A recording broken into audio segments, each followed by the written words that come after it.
Alhamdulillahilladzi hadana li hada wa ma kunna linahtadiya laula an hadana Allah. Asyhadu an la ilaha illallah wa asyhadu anna Muhammadan abduhu wa rasuluhu sallallahu alaihi wasallam. Assalamualaikum warahmatullahi ta'ala wabarakatuh. Waalaikumsalam. Rabbi shrah li sadri wa yassir li amri wahlul 'uqdatam min lisani yafqahu qawli. Rabbi zidna ilman jama'in. Amin. So bago natin ipagpatuloy ang next natin, ay dahuan natin ang isang katanungan na mayroong nagtanong. Ang sinabi natin nung isang gabi na ang Allah subhanahu wa ta'ala, saan man kayo naroroon ay kasama natin. Saan man kayo naroroon, ako ay kasama ninyo. So ibig sabihin, kung sasabihin din natin ito ay knowledge, this is a tahrib, dahil mismo Allah subhanahu wa ta'ala ang nagsabi, kasama niyo ako. So anila ang Allah subhanahu wa ta'ala, kasama natin siya dito. At sinabi natin nakaraan, kung nandito ka, nandito ang Allah, nandoon ka, nandoon ang Allah. Sabi natin marami ang Allah. Pero sabi nila, ang Allah ay malaki. Ibig sabihin, kahit ang isang mundong ito ay ilagay mo sa harapan ng Allah, samantala napakaliit. Kaya sabi nila, kahit saan kasama natin ang Allah subhanahu wa ta'ala, siya mismo ang kasama natin. This is a wrong akida. Why? Unang-una, ang Allah subhanahu wa ta'ala ay nasa taas ng kanyang trono. So meaning nasa taas ng trono ang Allah subhanahu wa ta'ala. At ang trono niya nasa taas ng tubig, wala dito sa kalupaan. Number 2, hindi maaring makisama ang Allah subhanahu wa ta'ala sa kanyang mga linikha. Never siyang pwedeng makisama dito. Ang Allah subhanahu wa ta'ala, siya ang kataas-taasan, hindi siya makikisama sa kanyang mga linikha. Number 3, even na in paradise, makikita natin ang Allah subhanahu wa ta'ala, nasa taas pa rin siya ng ating mga kalagayan. At ang Prophet sallallahu alaihi wasallam, every time na magtuwa siya, itinataas niya ang kamay niya dahil sabi niya, ang Allah subhanahu wa ta'ala ay nasa itaas natin. That's why hindi pwedeng ang Allah subhanahu wa ta'ala ang kasama natin dito. So pagdating ko sa topic na yan, susuportan ko napakaraming dalil na ang kasama natin ay ang kanyang knowledge. Okay? So, nung nakaraan ay pinaksa natin ang tahrib. The meaning of tahrib, yung sirain mo ang pangalan o katangian ng Allah subhanahu wa ta'ala sa pamamagitan ng pagbibigay mo ng ibang paliwanag, ibang translate. Like for example, ang Allah subhanahu wa ta'ala, bumababa siya 1/3 of the night. Siya ang bumababa. Walang ibang suporta ito para sabihin natin ito'y rahmat, ang kanyang habag, ang kanyang knowledge, ang kanyang anghel, ang kanyang iba-ibang translate nila dito. That is a tahrib.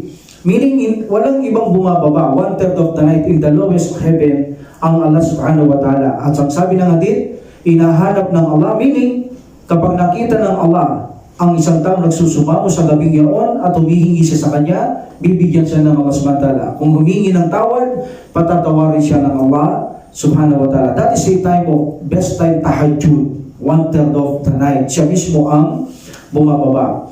Another tahrib, yung pangalan, katangian o mga aya na nakasulat sa Quran, dadagdagan mo ng words. Like for example, sasabihin natin,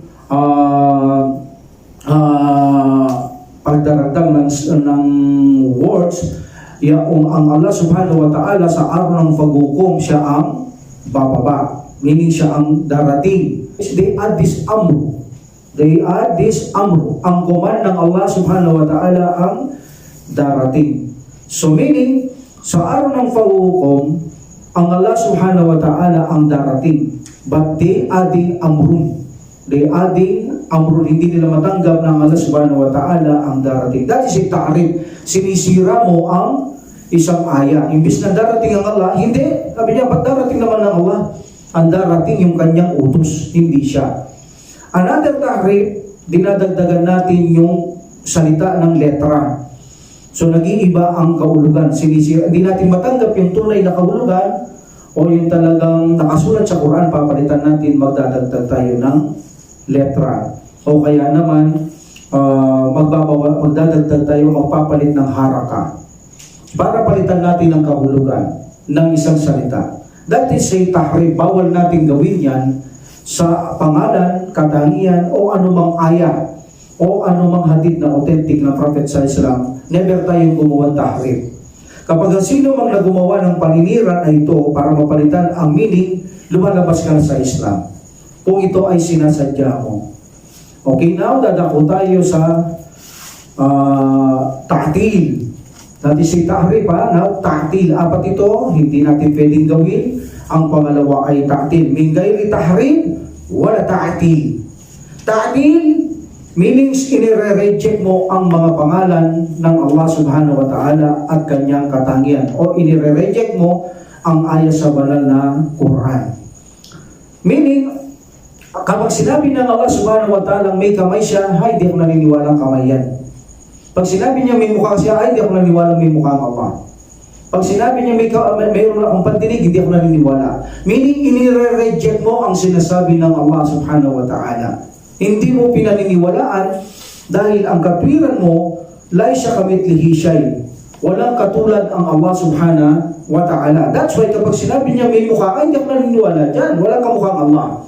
Pag sinabi ng Allah subhanahu wa ta'ala, even ng Quran, mayroon akong paningin, mayroon akong dalawang kamay, ay hindi ako naniniwala dyan. Walang kamukhang Allah. Palagi niyang inire-reject ang mga pangalan at katangian ng Allah subhanahu wa ta'ala. Dahil ang katwiran nila, walang katulad ang Allah subhanahu wa ta'ala. If you say na mayroon siyang mukha, sasabihin niya sa iyo, kamukha lang natin ng Allah subhanahu wa ta'ala kung may mukha siya.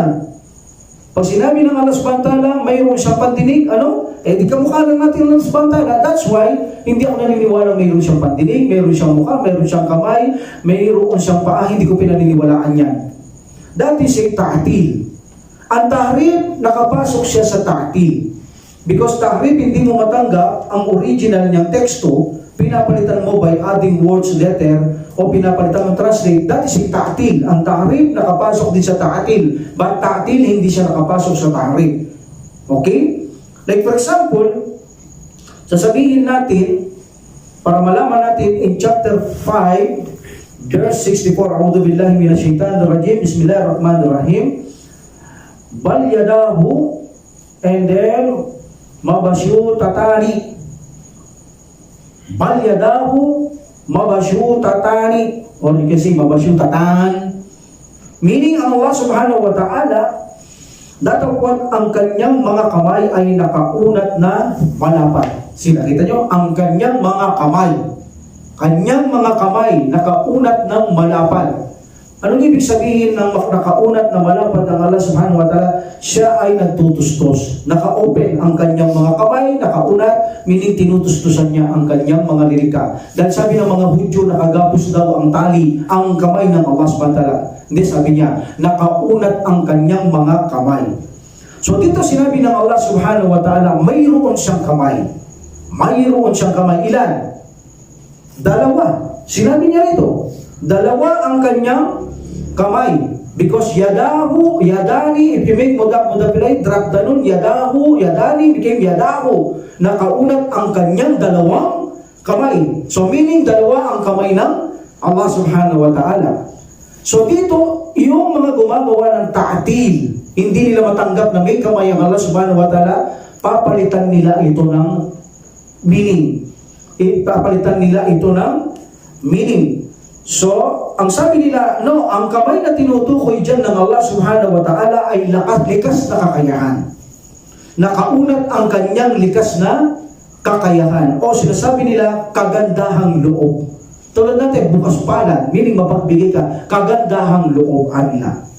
But hindi natin pwede itong sinasabi natin. Hindi natin pwede itong gawing distort. Pag sinabi ng Allah subhanahu wa ta'ala, nakabukas ang kanyang mga kamay, ito ay kamay ng Allah subhanahu wa ta'ala at siya ay handang magbigay sa mga kanyang mga nilikha. So meaning this is a ta'rif dahil pinalitan mo ang kamay ng ibang meaning. At ang deny dito, yung ta'til, hindi mo tinatanggap na may kamay ang Allah subhanahu wa ta'ala. That is a reject. That is a reject. Meaning that is a forsake or decept. Tinatakwil mong may kamay ang Allah subhanahu wa ta'ala. That's why hindi mo matanggap, binigyan mong ibang kahulugan ang kamay ng Allah na kaganda ang loob. So dalawa, ta'rif and ta'til. Ano yung ta'rif dito? Binigyan mo ng ibang kahulugan ng kamay, at ang ta'til, hindi mo tinatanggap na may kamay ang Allah subhanahu wa ta'ala. Yan ang mahirap. Kapag sinasadya natin itong hindi tanggapin na may kamay ang Allah subhanahu wa ta'ala, ayaw mo talagang tanggapin, bagamat sinabi niya mayroon siyang kamay, at na napakaraming ayat sa Quran, even ang Prophet sallallahu alaihi wasallam, sinasabi niya may kamay ang Allah subhanahu wa ta'ala. Kapag ayaw mo itong paniwalaan, itinatakwil mong pilit, ikaw ay lalabas sa pananampalatayang Islam. Ganyan kadelikado ang ating hindi pag-aaral sa Islam. Magkakaroon ka ng doubt kung bago mo lang narinig na may kamay pala ang Allah subhanahu wa ta'ala. Brother, naniniwala ka ba doon? Sabihin ng isa, ignorance din, hindi ako naniniwala. Sabi ng Allah, lam yakul lahu kufuwan ahad. Sa kanya'y walang may tutulad. So, meaning, brother, hindi kamay yun ang meaning nun. Iba ang ibig sabihin ng Allah subhanahu wa ta'ala. Diyan ka nang hihina dahil hindi mo kilala ang Allah subhanahu wa ta'ala. Nagkakaroon tayo ng doubt sa ating pananampalataya. So, bilang mga Ahlus Sunnah wal Jama'ah, tayong Ahlus Sunnah wal Jama'ah, anuman ang i-describe, isinalarawan ng Allah subhanahu wa ta'ala sa Quran at sa Sunnah ng Prophet sallallahu alaihi wasallam, yun ang ating paniniwalaan. Kapag sinabi niyang mayroon siyang mukha, ito ay mukha ng Allah subhanahu wa ta'ala. But remember always, walang katulad ang Allah subhanahu wa ta'ala. Hindi ibig sabihin naniniwala kang may mukhang Allah subhanahu wa ta'ala ay kamukha lang natin. Hindi. Dahil malinaw na wala siyang katulad. So huwag ka na mag-imagine kung anong mukha. Dahil sa wala siyang katulad, kahit anong mukha pa ang imagine mo, tiyak yun ay hindi ang Allah subhanahu wa ta'ala. At kapag sinabi niya may kamay siya, dalawa, huwag mo nang isipin na ang kanyang kamay ay katulad ng mga elepante, katulad ng mga manok, bibi, tao, o etc. Huwag mo nang isipin yan. Walang katulad ang mga kamay ng Allah subhanahu wa ta'ala. Yes, bilang Ahlus Sunnah wal Jama'ah, naniniwala tayong may kamay siya, may pandinig siya, may panangin siya, may mukha siya, may paa siya. Pero palagi nating iisipin na walang katulad ang mga katangian nito ng Allah subhanahu wa ta'ala sa kanyang mga lilikha, sapagkat sinabi niya, sa akin ay wala kayong maitutulad.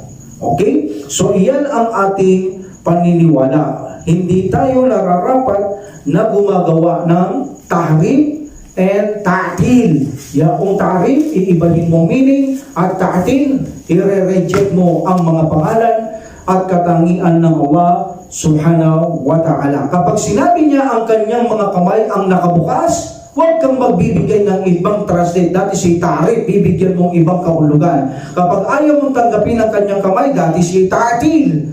Meaning ta'rif, binigyan mong ibang interpretasyon. Imbes na kamay, sabi mo kagandahang loob ang ibig sabihin ng Allah. That is ta'rif, sinira mo ang aya ng Quran. Ta'til, ayaw mong tanggapin na mayroong kamay ang Allah subhanahu wa ta'ala dahil katwiran mo, kapag may kamay siya, katulad lang siya ng kanyang mga nilikha. So itong mga tao na ito, bagamat nagsasabi silang Muslim, itinatakwil nila lahat ng pangalan at katangian ng Allah subhanahu wa ta'ala. Meaning, sinasamba ko ang Allah subhanahu wa ta'ala, yes, mahal ko siya, pero doon lang, hindi ako naniniwala sa kanyang pangalan, hindi ako naniniwala sa aksyon o katangian ng kanyang pangalan. Basta sinasamba ko ang Allah, that's it. Wala na akong pakialam sa mga pangalan niya. Hindi ko pinaniniwalaan ng mga yan, lalo na may mukha siya, may kamay, hindi ko matatanggap yan dahil kamukha lang natin kapag kaganon. So dito nagkakaroon ng confuse ang isang Muslim kahit na sa Quran na sinabi ng Allah subhanahu wa ta'ala, may paningin ako, may pandinig ako, may kamay ako, mayroon akong paa. Kahit sinasabi niya, ayaw mong tanggapin. Meaning, inire-reject mo ang Quran. So meaning, inire-reject mo ang Quran at ang sunnah ng Prophet sallallahu alaihi wasallam. According to Ibn Taymiyyah rahimullah, kung walang pangalan at katangian ng Allah subhanahu wa ta'ala, paano mo siya sinasamba? Paano mo sasambahin ang isang sinasamba ng walang pangalan at walang aksyon? Meaning, halimbawa, ang Allah, sino si Allah? Ba ewan ko, sasabihin mo? Sasabihin mo, ba ewan ko kung sino si Allah? No! Hindi mo pwedeng sabihin nyo, kahit ang Allah subhanahu wa ta'ala, sabihin niya sa araw ng paghukom sa iyo, sino ang sinamba mo? Ikaw, ya Allah. O, sino ako? Paewan ko kung sino ka. Subhanallah. Ganun ang sasagot mo sa Allah subhanahu wa ta'ala. Ngayon sasabihin ng Allah subhanahu wa ta'ala, sinamba mo ako nang hindi mo ako kilala. Tinanggap mo ako nang hindi mo ako kilala.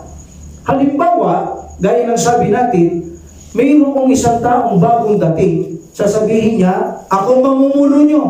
Hindi man natin siya kilala, mamumuno siya sa atin. So hindi mo yung ganun tatanggapin. Kailangan kilala mo muna siya, kikilalanin mo siya, bago mo siya tanggapin na mamuno siya. Ganun din ang Allah subhanahu wa ta'ala. Bago mo siya tanggapin, bago mo siya sambahin, dapat kilala mo ang Allah subhanahu wa ta'ala.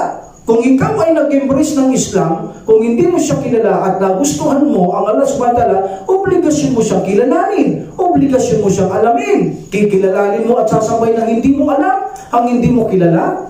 Ganon ang pagsamba ng mga Ahlul Kitab. Ang mga Kristiyano, sumasamba sila kay Jesus o Isa alayhisalam. At wala silang alam na katangian ni Isa alayhisalam. At wala silang maalam na pangalan na Isa alayhisalam na katulad ng Allah. Yes, ang tao may katangian, may pangalan tayo, pero hindi katulad ng sa Allah subhanahu wa ta'ala. That's why, dahil sinasamba nila si Isa alayhisalam nang walang pangalan at mga katangiang magaganda katulad ng Allah subhanahu wa ta'ala, hindi natatakot gumawa ng mali ang mga tao. Yan ang essence o yan ang pinakabuod na kapag walang pangalan o katangian ng Allah subhanahu wa ta'ala, hindi ka matatakot gagawang mali. Hindi ka na rin magtatawba o hihingi ng tawad. Hindi ka hihingi ng tawad sa kanya. Hindi mo siya susundin. Basta ako, kilala ko, Diyos ko yan. Ganon ang mga Ahlul Kitab. Sino ang Diyos mo? Jesus. Magsimba ka. Hindi, basta okay lang. Kalala mo lang yan, ligtas ka na. That's it. Dahil walang pangalan, walang tawba, hindi kanya tawad, hindi mo siya sasambahin, hindi ka matatakot, wala kang iilagan. Kaya sabi ni Ibn Taymiyyah rahimahullah, kung ang paniniwala ng Muslim, ang Allah ay walang pangalan katangian, sino ang sinasamba mo? Malinaw na wala kang sinasamba dahil hindi sapat ang pangalang Allah at walang katangiang pangalan at walang mga aksyon ang mga pangalang ito, wala kang sinasamba, sabi ni Ibn Taymiyyah rahimahullah. Example, sabi ng Allah subhanahu wa ta'ala, ako ang mapagpatawad. Sabi ng Allah subhanahu wa ta'ala, ako ang pinaka mapagpatawad. So dahil yan ay may katangian, pangalan subhanahu wa ta'ala, katulad ng tao, may katangian, pangalan, ayaw mong tanggapin. I-reject mo yan. So dahil i-reject mo ang pinaka mapagpatawad, hindi ka hihingi ng tawad dahil hindi mo alam yan hindi mo tinatanggap yan. So anong gagawin mo? Hindi ka hihingi ng tawad.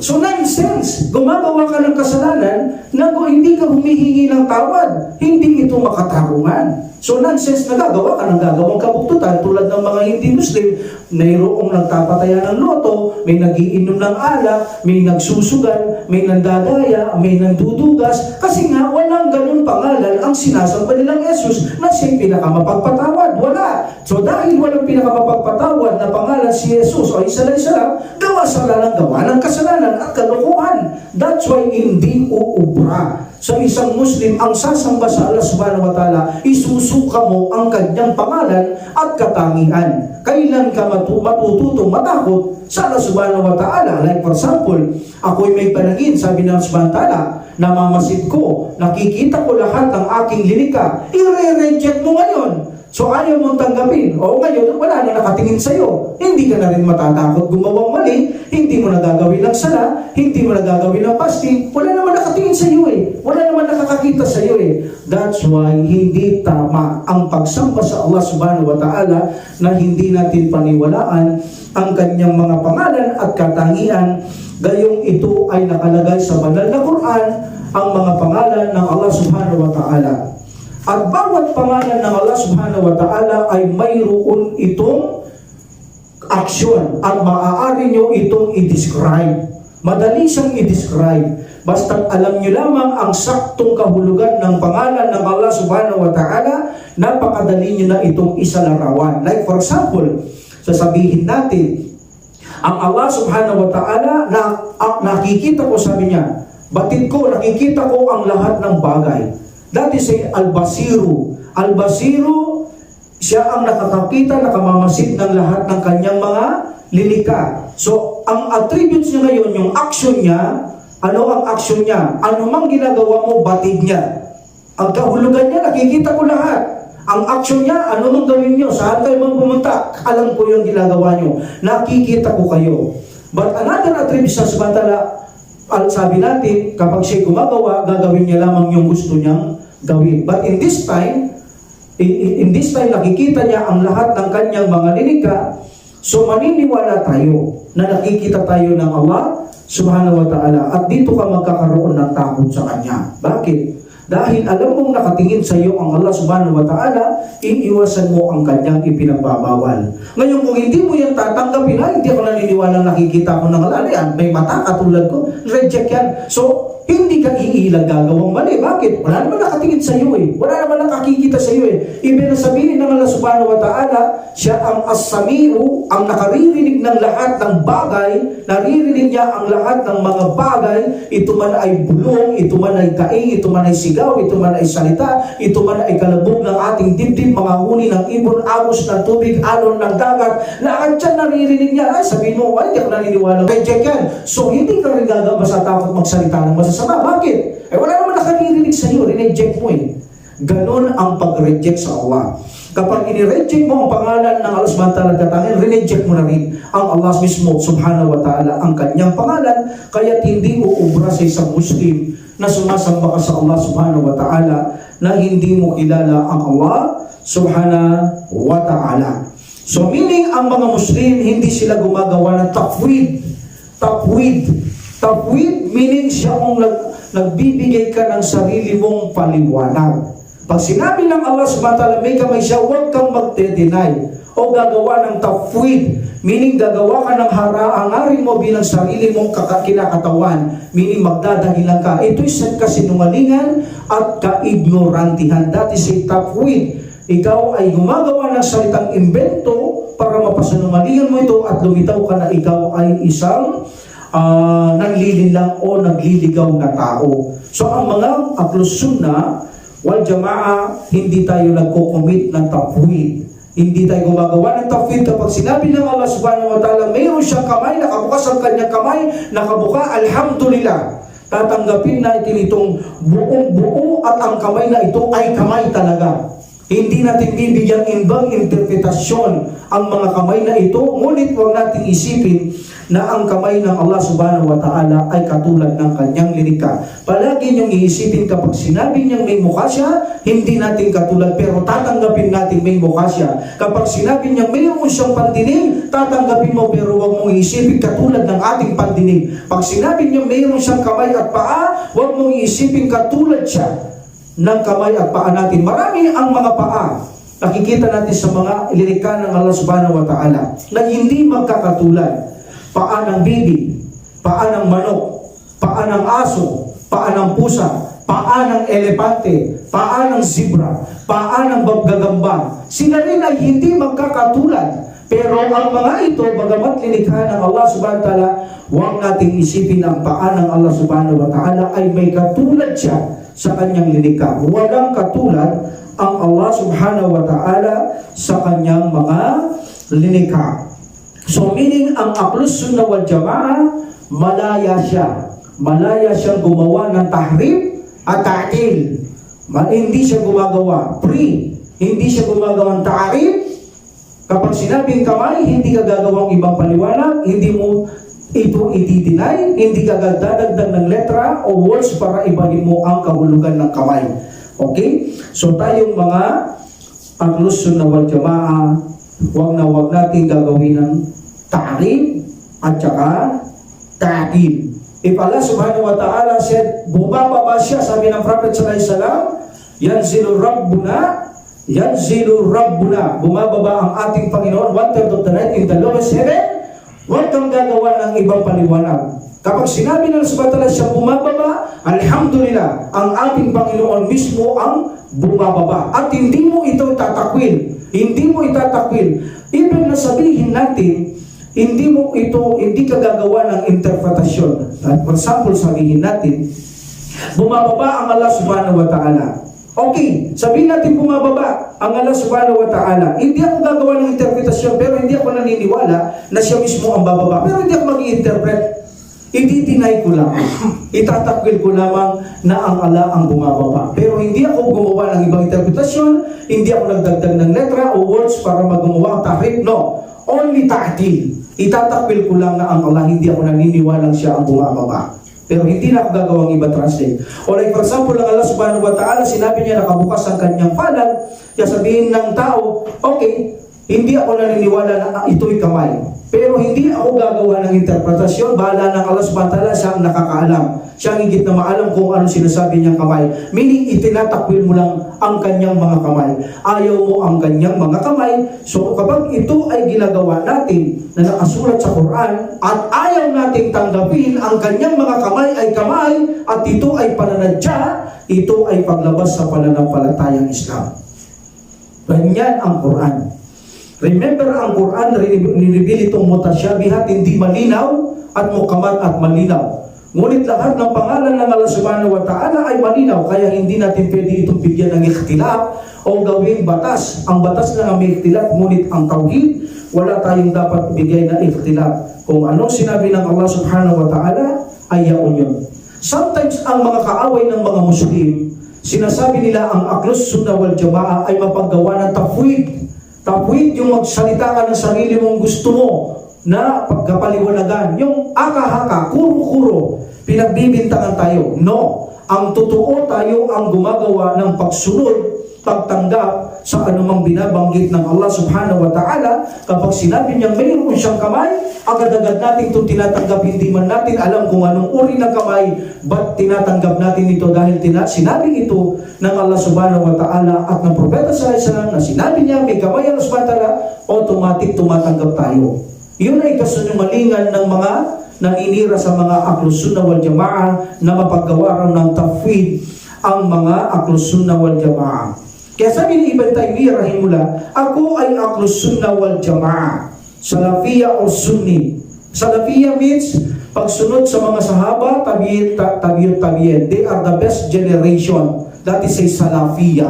Okay? So sila ay gagabayan din ng Allah subhanahu wa ta'ala at hindi sila maliligaw. So the other they said Salafiyya, there is no problem in Salafiyya because they are Ahlus Sunnah wal Jamaa. But mayroong mga Salafiyya ngayon na sila ay lumilihis sa mga tunay na Salafiyya noon. Yun ang hindi pinaniniwalaan, yung mga nagpapanggap na Salafiyya para ilihis ang tunay na katuruan ng mga Salafiyya. Kaya ingat din tayo sa mga nagpapanggap na mga Salafiyya. So sabi ni Ibn Taymiyyah rahimahullah, I am Ahlus Sunnah wal Jamaa. Paano kami gagawa ng tafwid, sabi niya, ng kuro-kuro na salita? Samantalang ang gumagawa ng tafwid ay nasa posisyon siya ng mga taong pinakamasamang gumagawa ng bid'a. Kami mismo ang admit namin, tanggap namin ang taong gumagawa ng tafwid na sa posisyon siya sa pinakamalalang gumagawa sa mga tao ng gawain bid'a. Ibig sabihin, tanggap namin to, kami ba ang gagawa? Kaya sabi ni Ibn Taymiyyah rahimahullah, ito ang mga taong mangmang at kung saan ay sinasadya nila, ito ay mga taong sinungaling, ang mga nagsasabi na ang Ahlus Sunnah wal Jamaa ay gumagawa lamang ng mga kuro-kurong mga katuruan sa pananampalataya. Hindi rin uubra sa ating mga posisyon bilang Ahlus Sunnah wal Jamaa na mayroong mga Muslim na sasabihin nila ang Allah subhanahu wa ta'ala may kamay. Sabihin niya, pabayaan mo na kung may kamay siya, basta ako naniniwala sa wala pakialam niya kung may kamay, kung wala. Hindi rin po pwede yun. Dahil kapag gano'n na ang katwiran natin, na may kamay ang Allah subhanahu wa ta'ala, tapos ayaw mo rin tanggapin, o kaya sabihin mong, nalilito ka, nagko-confuse ka, para naman tao ng Allah subhanahu wa ta'ala, para hindi ako sure dito Okay, ilalagay mo ngayon ang sarili mo, sabihin mo, basta ako, dito na lang ako, basta bahala ng Allah subhanahu wa ta'ala, kung may kamay o wala, bala na, limit to Allah subhanahu wa ta'ala. Hindi uubra ang ganong pananampalataya sa Allah subhanahu wa ta'ala na ang mga Muslim kapag sinabi ng Allah subhanahu wa ta'ala o ang Prophet sallallahu alaihi wasallam may kamay ang Allah subhanahu wa ta'ala, sasabihin mo, limit to Allah. Magugulang ka lang dyan. Mayroong mga taong ta'wil May mga taong ta'wil meaning yung magagaling sa Quran, magbigay ng tafsir like Ibn Abbas radiyallahu anhu, that is a ta'wil. Nagbibigay siya ng interpretation sa Quran. Sasabihin niya, paniwalaan mo ang ta'wil, nakakagulo lang ang mga ta'wil. Ahlus Sunnah wal Jama'ah, nakakagulo lang yan. Dito ka na lang yung, pabayaan mo na kung Allah subhanahu wa ta'ala. Kung meron siyang kamay, wala, hindi ko naintindihan, basta ako, sasambay ko ang Allah subhanahu wa ta'ala. Hindi uubra sa isang Muslim na hindi mo na iintindihan. Kapag sinabi ng Allah subhanahu wa ta'ala na mayroon siyang kamay, sasabihin mo, leave it to Allah, wala akong pakialam. Basta balang Allah, siyang maalam. Basta ako sasambahin ko na lamang ang Allah subhanahu wa ta'ala. Dahil ang sabi ng Allah subhanahu wa ta'ala, وَنَزَّلْنَا عَلَيْكَ الْكِتَابَ, okay, chapter 1689. وَنَزَّلْنَا عَلَيْكَ الْكِتَابَ تِبِيَانًا لِكُلِّ شَيْءٍ. At aming ipinadala sa iyo ang aklat bilang paghahantad, bilang paghahayag, paglilinaw sa lahat ng bagay. Meaning, ang Quran ipinadala para liwanagin ang lahat ng bagay na sakop ng ating relihiyon. Pagkatapos sasabihin mo, ay hindi ko alam, wala akong pakialam dyan, that is say wrong. Nasaan yung sinabi ng Allah subhanahu wa ta'ala? Nasaan yung exposition na nagpaglalakad niya ang Quran pinadala para linawin? Ibig bang sabihin, kapag sinabi ng Propeta Muhammad sallallahu alaihi wasallam, ang Allah subhanahu wa ta'ala na sa taas ng kanyang trono, natatanong mo sa Propeta sallallahu alaihi wasallam, ya Rasulullah, saan ang trono ng Allah? Ay, hindi ko alam. Ganun bang sasagot ng Propeta sallallahu alaihi wasallam? Nonsense. Sasabihin niya, ay, hindi ko alam. Ang Allah subhanahu wa ta'ala, sabi ng Propeta sallallahu alaihi wasallam, bumababa siya 1/3 of the night. Saan Rasulullah? Ay, hindi ko alam.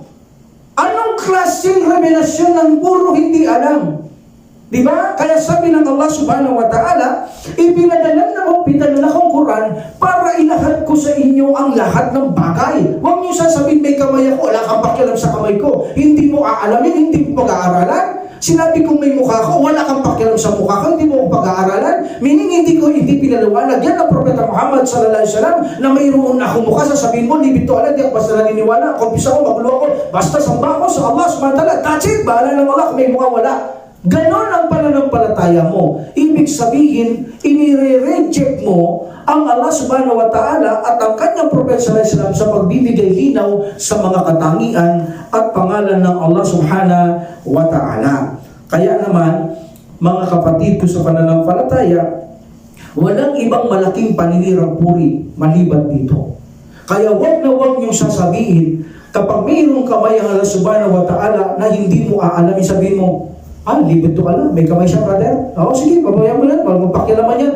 Yan ang delikado. Ito ang mga taong walang pakialam dito sa mga ganitong bagay. Pagkatapos sabihin ng Propeta sallallahu alaihi wasallam na Allah subhanahu wa ta'ala, mayroon siyang kamay, mayroon siyang mukha, mayroon siyang pandinig, mayroon siyang panalita, mayroon siyang paa. Sasabihin mo, wala akong pakialam, wala akong pakialam, wala akong pakialam. Hindi ako tiyak dyan.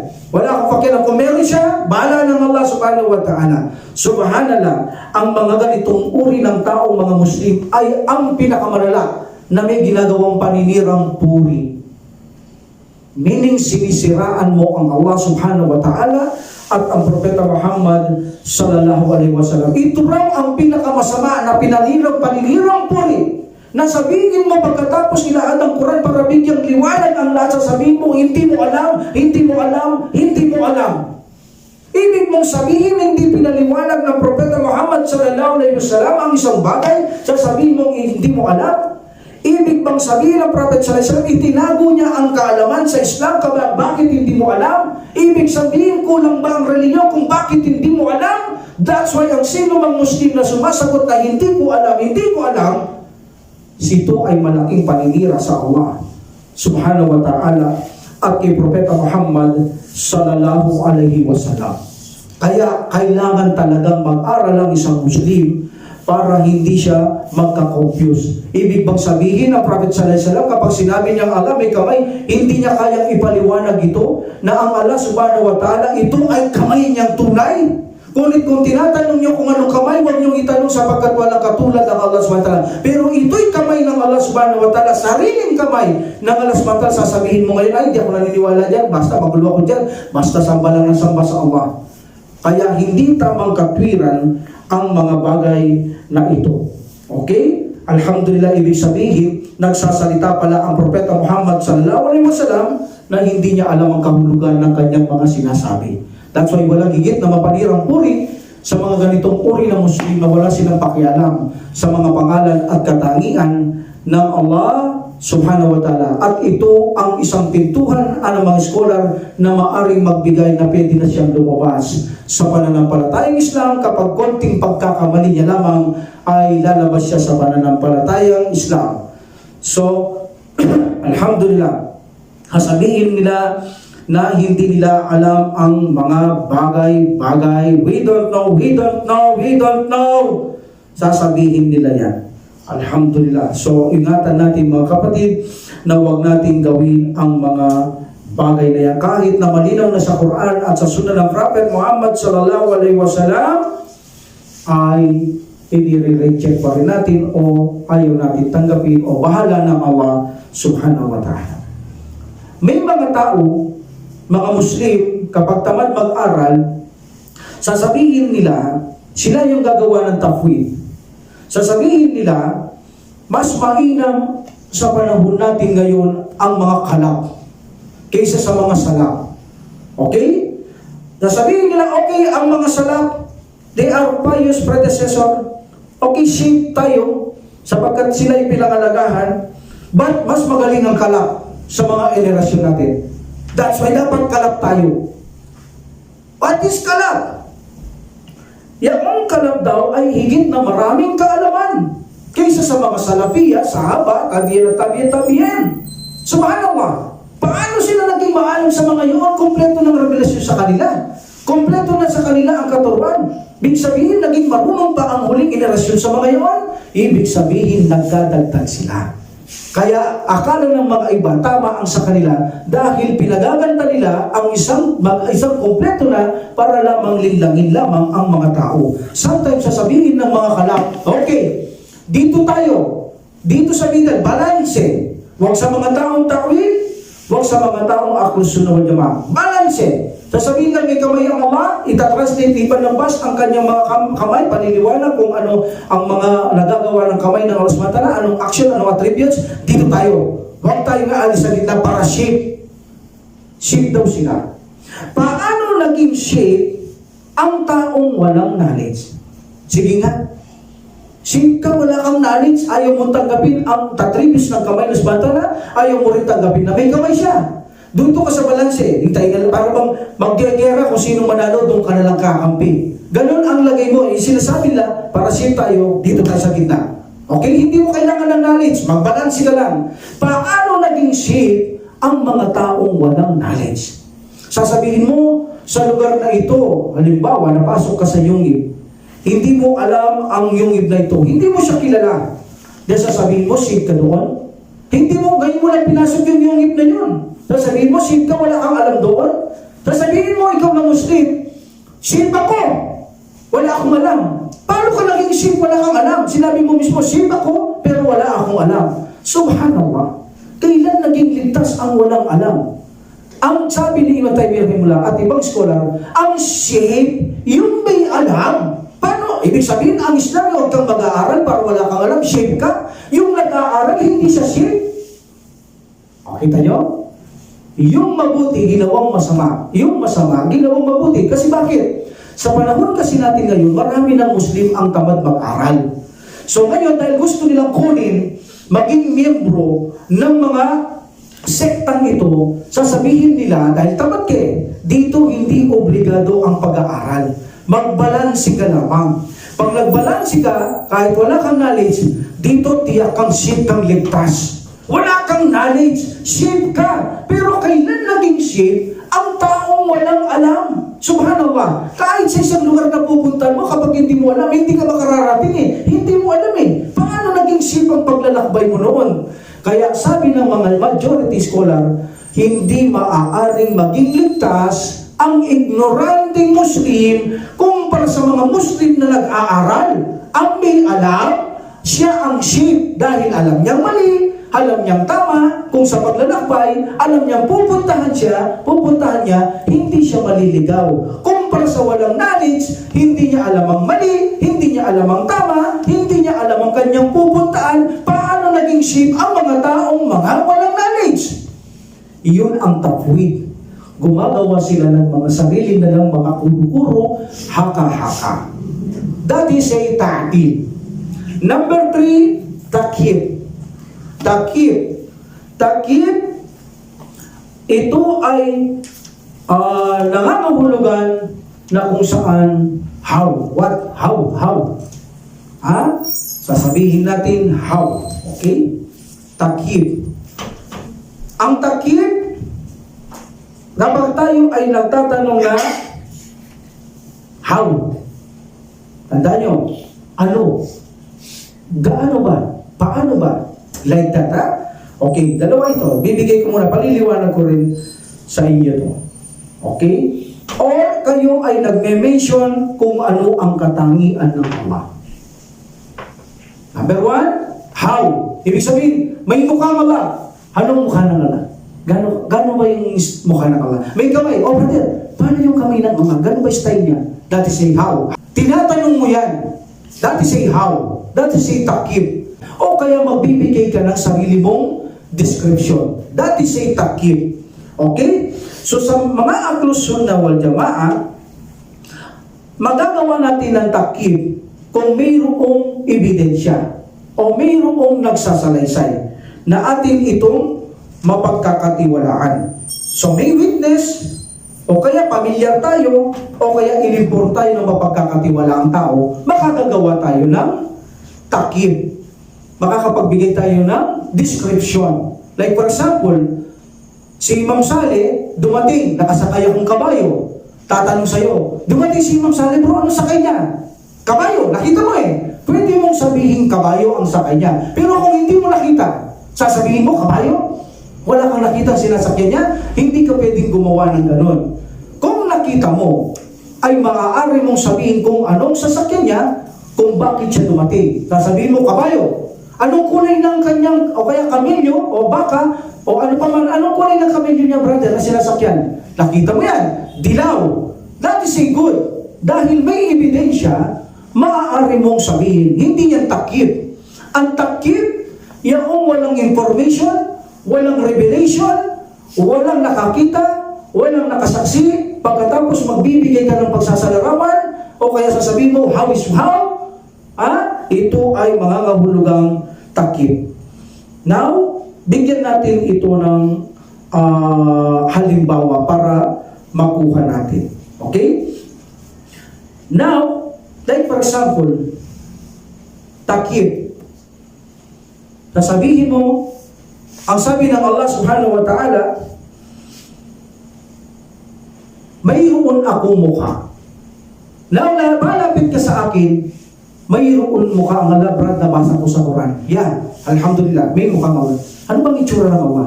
That is a haram. Kapag nagtanong ka na mayroong mukha ng Allah subhanahu wa ta'ala, sasabihin mo ngayon, brother, ano ba yung mukha ng Allah? That is a haram. Bakit? Wala namang revelasyon.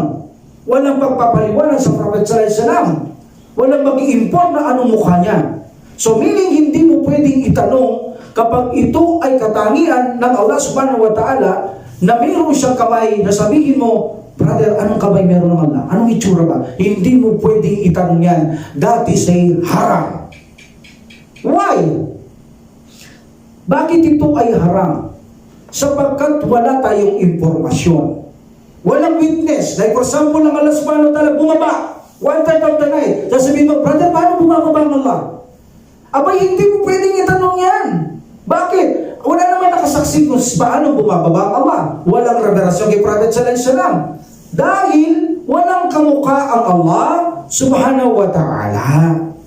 Dahil kahit sabihin ng Allah subhanahu wa ta'ala bumababa siya ng ganito, hindi mo maiintindihan.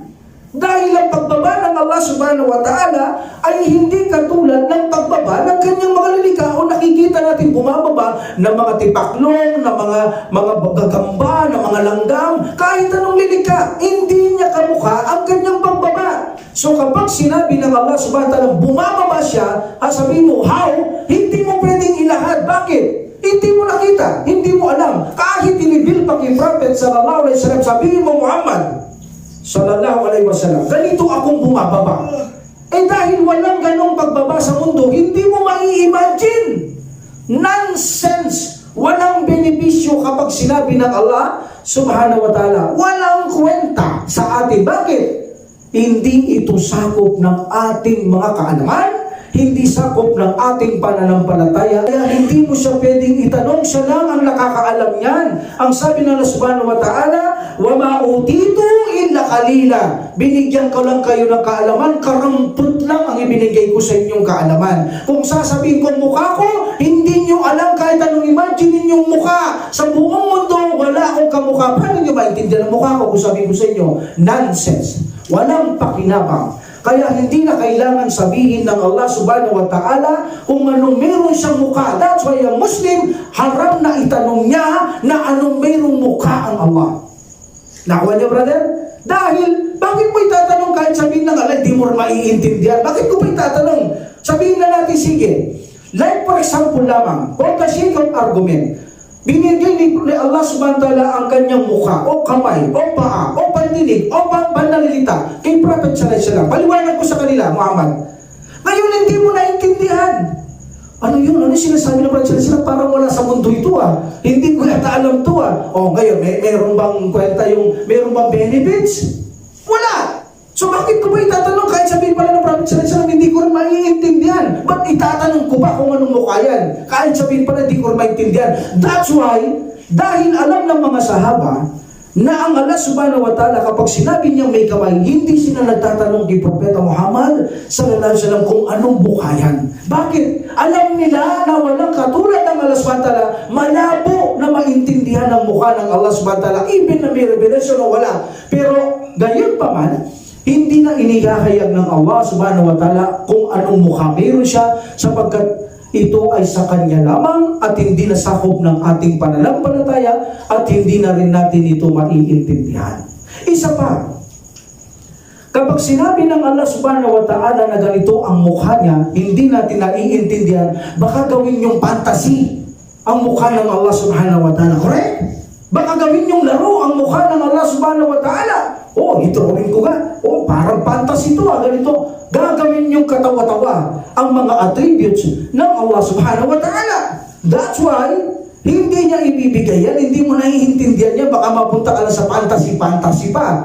Sa mga tweet, ang hindi pagbibigay ng mukha ng Allah subhanahu wa ta'ala, kung anong description, anong pagsasalarawang kamay, paa, pandinig, paningin, etc., ito'y malaking pagsubok sa mga kamusliman dahil sakop ito ng mutasyabihat.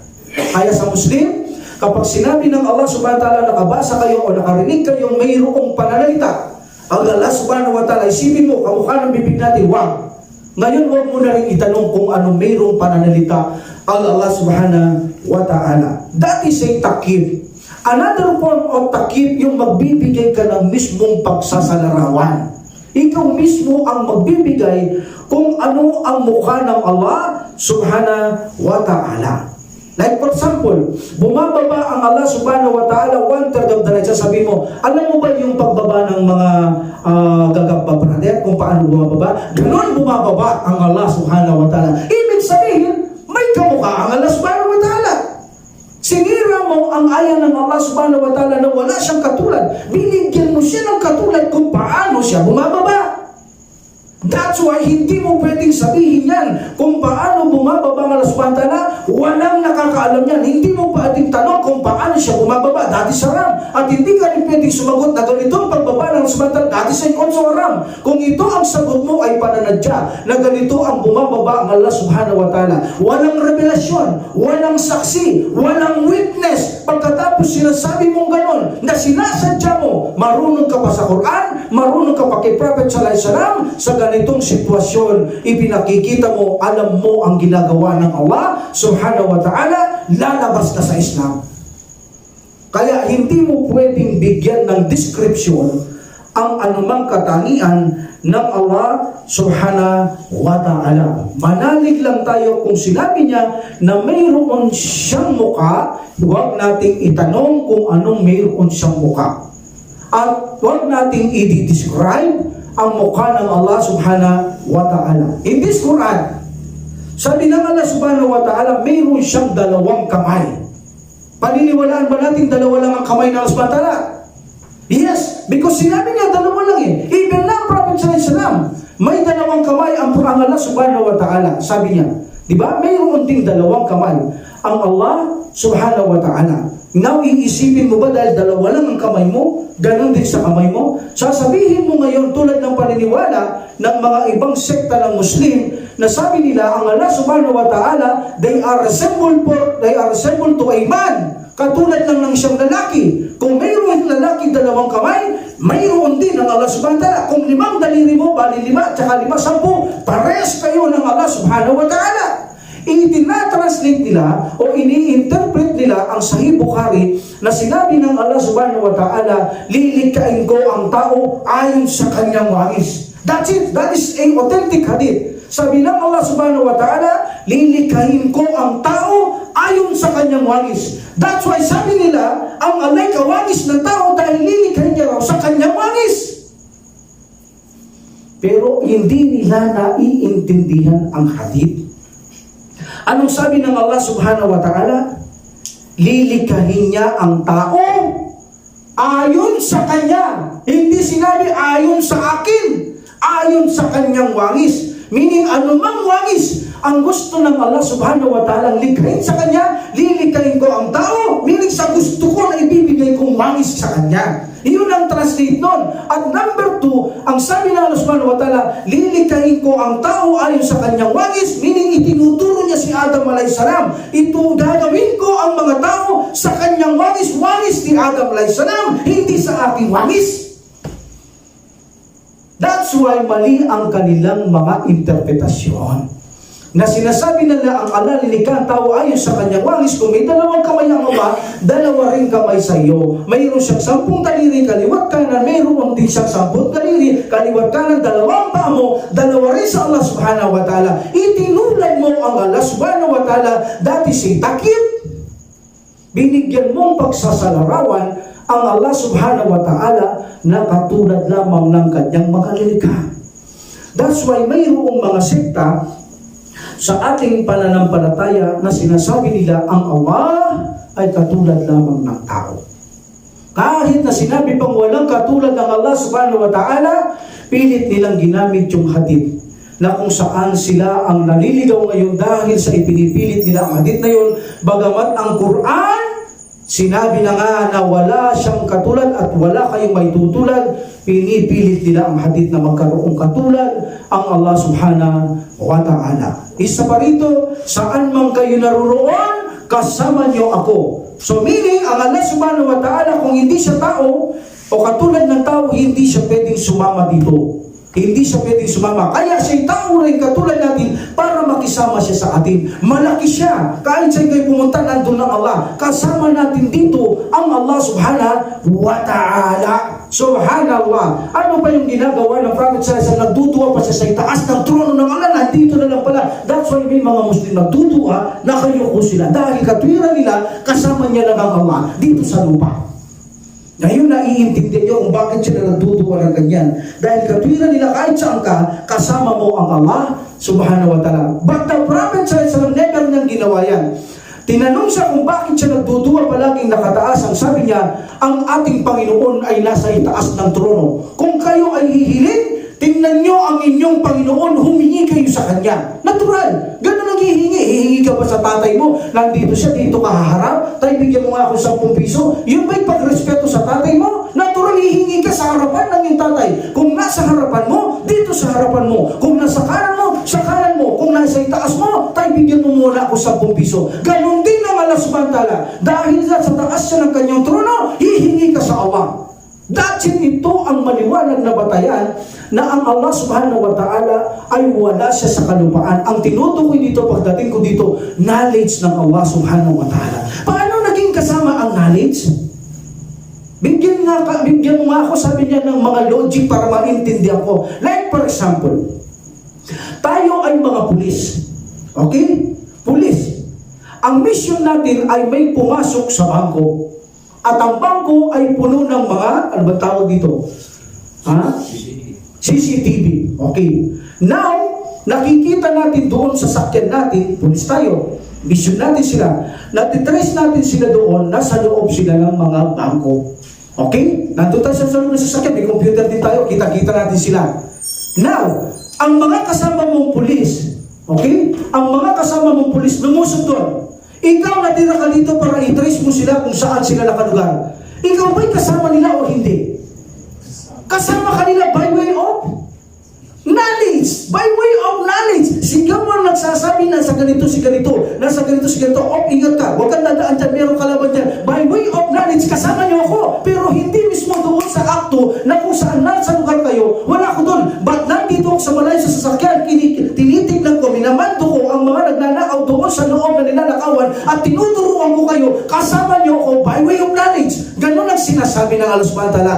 Saan man kayo naroroon, meaning kasama niyo ako by way of knowledge, alam ko lahat ang inyong ginagawa. Okay? Dati siya akida.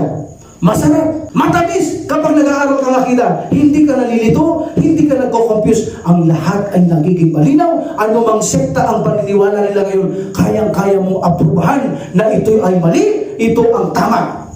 Hindi tayo ignorante sa ating akida. Ito ang pinaka-importante pa naman na malaman ng mga kamusliman, ang akida.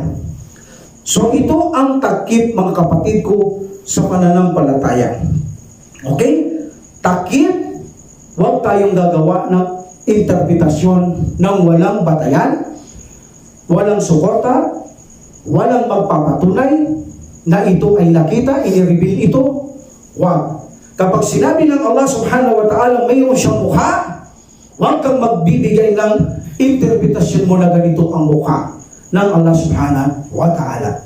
At huwag kang magtatanong sa iyong kapatid sa pananampalataya, brother, nabasa ko sa Quran o sa hadith ng Propeta Muhammad sallallahu alaihi wasallam, mayroon daw paningin ng awa.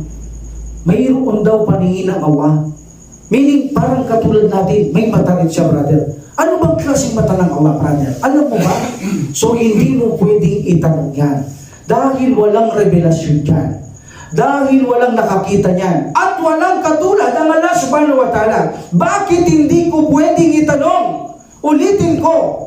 Bakit mo itatanong ang isang bagay na walang revelasyon? Pangalawa, bakit mo itatanong ang isang bagay na walang katulad na kahit i-reveal pa ng Allah, hindi mo maiintindihan? Anong karapatan mo bang itanong na hindi mo rin pala maiintindihan?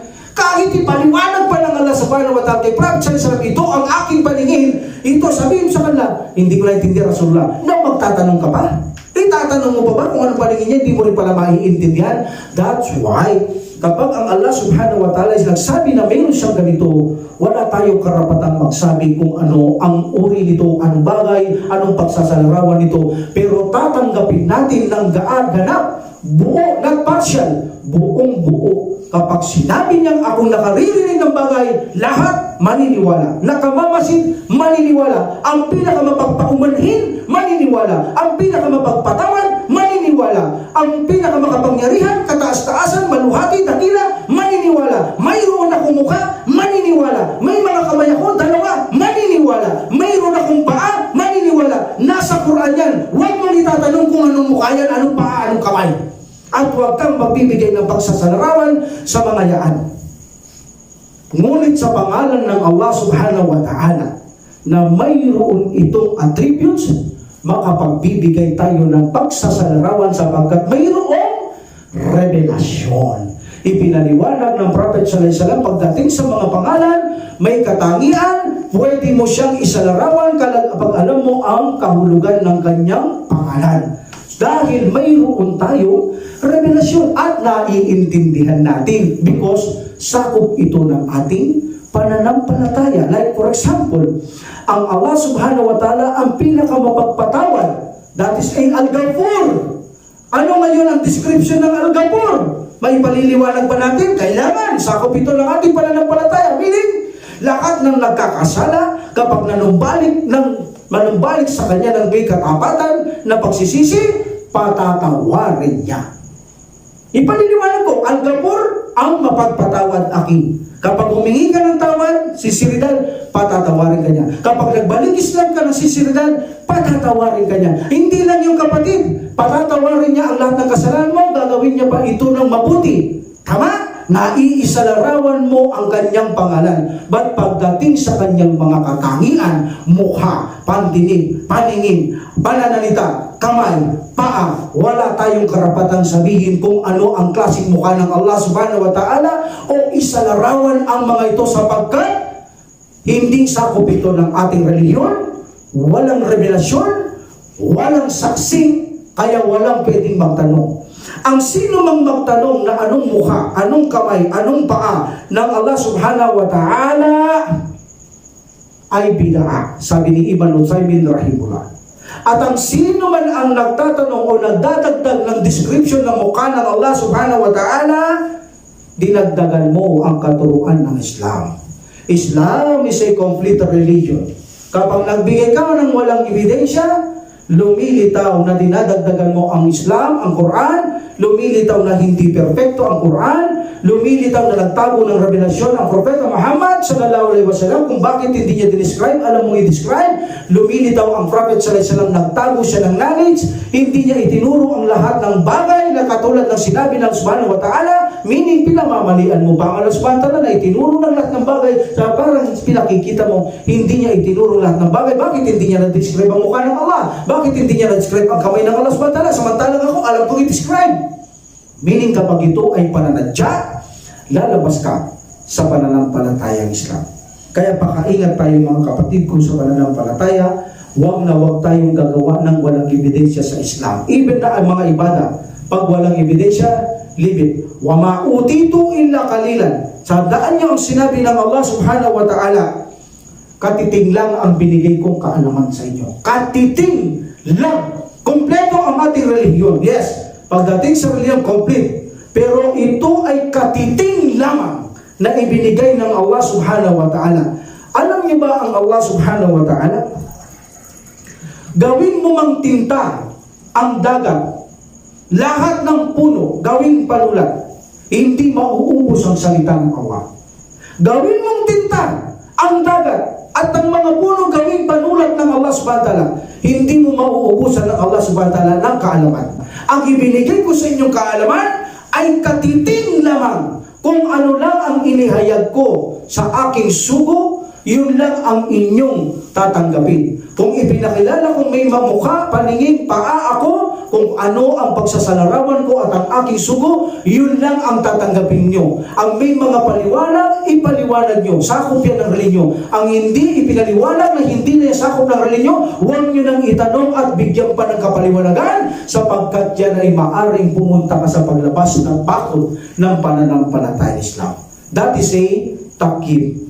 So may natitira pa tayong isa mga brother, inshallah bukas siguro kasama rin dito yung lies sa kamit lihi minshay. Kasi kung tatapigin ko lang tamtil, yung sinasabi natin ng Allah, katulad lang siya ng kanyang linika. Bukas yan. Tinutulad nila ang Allah subhanahu wa ta'ala sa mga Abu Bakar. linika. Inshallah, Abu Bakar pala tayo bukas. No, sa linggo, so inshallah sa linggo, sorry.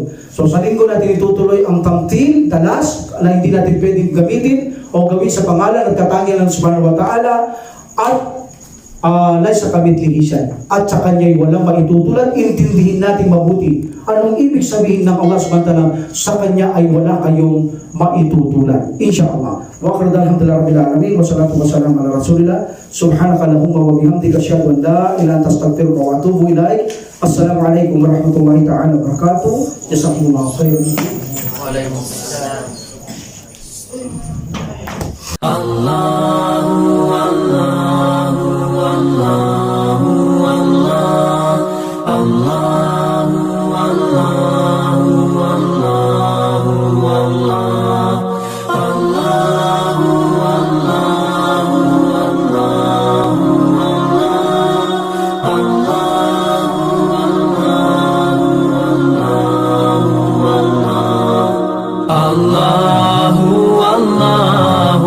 Allahu Allah